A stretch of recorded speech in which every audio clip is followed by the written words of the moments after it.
ఉన్నటువంటి వందల మంది విద్యార్థులే కానివ్వండి, కుల సంఘాలే కానివ్వండి, పేపర్ జేఏసీ కానుంచి చెత్త ఏరుకునేటువంటి పేపర్ జేఏసీ కానుంచి జేఏసీ పెట్టి ఉద్యమంలో మమేకం చేసి పనిచేయించినటువంటి కోదండరామ్ సార్ గారు, మరి ఆ రోజు ఆయన ఇచ్చిన పిలుపు మేరకు మేమందరం కలిసి పనిచేసాం.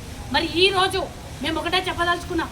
ఈ రోజు మీకు తెలియదా, ముఖ్యంగా ఆ రోజు మీ వెంట ఎవరు నడిచారు, మీ వెంట ఎవరున్నారు, మీరు ఏది చెప్తే అది, మీరు 8 గంటలకు ప్రోగ్రామ్ అని చెప్తే 7:45కే వచ్చి మరి చౌరస్తాలలో నిలబడి కేసులు పెట్టించుకొని అరెస్టులు అయ్యి దెబ్బలు తిని మరి ఈ రోజు మేము ఉన్నామే, మేము ఎందుకు కనబడట్లేదని అడుగుతున్నాం. ప్రభుత్వంలో అధికారంలో ఉన్నటువంటి నాయకులకి కనబడట్లేము, అదేవిధంగా ఉద్యమ నాయకులు, ఉద్యమం పేరు చెప్పుకొని నాయకులైనటువంటి వాళ్ళకు కూడా మేము కనిపించట్లేదు. ఎందుకు? ఈ రోజు మా దగ్గర డబ్బులు లేవనా? లేకపోతే ఆ రోజు పనిచేసిన వాళ్ళం పనిగానే మీరు కూలర్లుగానే మిగిలిపోండి, మేము ఉద్యమకారులమో మేము చేసుకునే పని మేము చేస్తామంటారా? ఏదో ఒకటి స్పష్టంగా చెప్పాల్సినటువంటి అవసరం ఉందని ఈ సందర్భంగా తెలియజేస్తూ, ఆత్మగౌరవం, ఉద్యమకారుల ఆత్మగౌరవం కించపరిచే విధంగా ఏ ఒక్కరు మాట్లాడినా తెలంగాణ ఉద్యమకారుల ఫోరం ఊరుకోదని ఈ సందర్భంగా తెలియజేస్తూ, ముఖ్యంగా ఈరోజు తెలంగాణ ఆ ఉద్యమకారుల అంశాన్ని ఎజెండాగా చేసి మరి ఆ రోజు ఇదే విధంగా అధికారంలో ఉన్నటువంటి కేసీఆర్ గారి దగ్గర కానివ్వండి, కవితమ్మ గారి దగ్గర కానివ్వండి, కేటీఆర్ దగ్గర కానివ్వండి, అదేవిధంగా గ్రంథాలయం చైర్మన్గా ఉన్నటువంటి మా శ్రీధర్ సార్, ఆ రోజు గ్రేటర్ హైదరాబాద్ చైర్మన్, ఆయన ఆధ్వర్యంలో మేము అందరం పనిచేసినాం.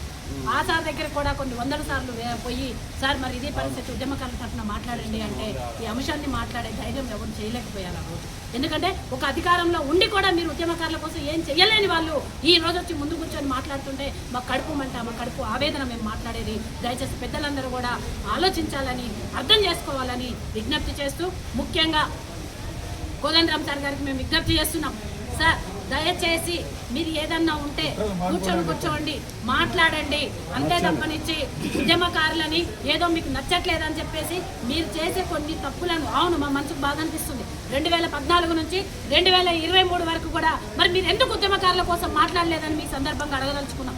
ఎందుకు తెలంగాణ ఉద్యమంలో పోరాటం చేసినటువంటి మీరు మరి తర్వాత ఉద్యమకారుల ఆత్మ సంక్షేమం కోసం కానివ్వండి, ఆత్మ గౌరవం కోసం కానివ్వండి, ఏ రోజు ఎందుకు మాట్లాడలేదని ఈ సందర్భంగా మేము అడగదలుచుకున్నాం. సార్ దయచేసి మేమందరం కూడా మీకు ఒకటే విజ్ఞప్తి చేస్తున్నాం, ఉద్యమకారుల ఆత్మ గౌరవం కోసం మాట్లాడండి, ఆత్మ గౌరవం కోసం పనిచేయండి. మేమందరం కూడా ఉద్యమకారులమే, మనం అందరం కలిసి, మన అందరికి ఉంటే వ్యక్తిగత విభేదాలు ఉండొచ్చేమో కానీ మనందరి ఎజెండా ఒకటే కాబట్టి దయచేసి ఎవరిని కించపరిచే విధంగా మీరు మాట్లాడకూడదని, మీ ఈ రోజు అక్కడ మాట్లాడి గలాట చేసిన వ్యక్తులందరూ కూడా మీ వ్యక్తులే అని ఈ సందర్భంగా తెలియజేస్తున్నాం. కాబట్టి మా అన్నదమ్ములు, ఉద్యమ అన్నదమ్ములు, మా సహోదరులు కూడా మేము చెప్తున్నాం, ఆ రోజు ఒక నినాదం చెప్పాం, ఆంధ్రోడైనా తమ్ముడే, తెలంగాణకు అడ్డొస్తే తండ్రి అన్నట్టుగా ఆ రోజు ఎన్ని నినాదాలు మాట్లాడినా, ఎన్ని నినాదాలతో మనం ముందుకొచ్చినా ఈ రోజు మనం కొట్టుకుంటే మన ఆత్మగౌరవం, మన కోసము అమరులైనటువంటి వారందరినీ కూడా మనం అవమానపరిచే విధంగా ఈ రోజు మన ఉద్యమకారుల ప్రవర్తన ఉందనేది ఈ సందర్భంగా తెలియజేస్తూ, మేము నికాస్ అయినటువంటి ఉద్యమకారులుగా ఈ రోజు మేము ఒకటే హెచ్చరిస్తున్నాం, మీరందరూ కూడా చేసిన, అందరం చేసాం, అందరం కలిస్తేనే ఉద్యమమైంది. కానీ ఉద్యమకారులను మర్చిపోయినటువంటి తరుణంలో మరి ఉద్యమకారుల కోసము, ఉద్యమకారుల అంశాన్ని మరి ఆ రోజు మేనిఫెస్టో కమిటీ చైర్మన్గా ఉన్నటువంటి శ్రీధర్ బాబు గారి దగ్గరికి మరి ఎన్నిసార్లు పోయామో పాత చరిత్ర న్యూస్ పేపర్లు చూడండి. మరి మీరందరూ కలిసి ఎందుకు ఉద్యమ కమిటీలో మరి ఆ రోజు మేనిఫెస్టోలో కాంగ్రెస్ పార్టీలో నుంచి పెట్టించలేకపోయారని మేము ఈ సందర్భంగా అడగదలుచుకున్నాం. ఈ రోజు మాట్లాడే గొంతులన్నీ ఆ రోజు గత 2019 ఎలక్షన్లు, 2023 ఎలక్షన్లకు ముందు ఎటుపోయాయి గొంతులన్నీ? కమిటీ వేసిన తర్వాత, కాంగ్రెస్ ప్రభుత్వం మేనిఫెస్టోలో పెట్టిన తర్వాత మేమున్నాం ఎవరు వచ్చినా స్వాగతిద్దాం, అందరం ఒకటే, మన అందరి ఆత్మగౌరవం కోసం మనం కలిసి పనిచేస్తున్నాం. కాబట్టి ఉద్యమ సోదరులందరూ కూడా మా విజ్ఞప్తి, దయచేసి ఎవ్వరు కూడా మనోభావాలు దెబ్బతినే విధంగా మాట్లాడొద్దు. మనం అందరం కలిస్తేనే తెలంగాణ రాష్ట్రం వచ్చింది.